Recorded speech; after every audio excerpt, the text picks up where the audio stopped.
Welcome to this video tutorial dedicated to adhesive line.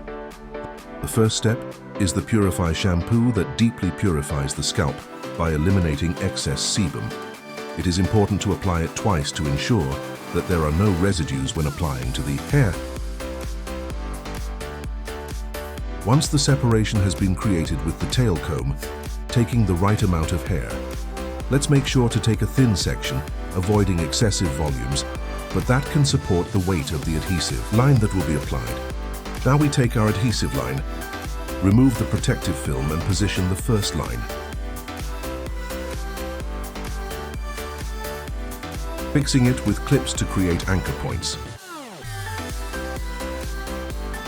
We resume the separation that we prepared previously, fixing it uniformly, and once the line is well anchored, we remove the clips.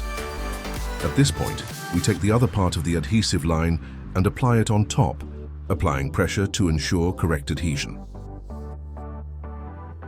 Before brushing, let's make sure that the adhesive line is well anchored. Now let's see how to remove the adhesives. We put on the Swan, spray our BioClear, and use the Swan to separate the two parts of the adhesive line. We gently remove the entire strip. To reuse the adhesive line, we spray the entire band and remove our protein tape. Then we wash the hair with biopurifying to eliminate any residue.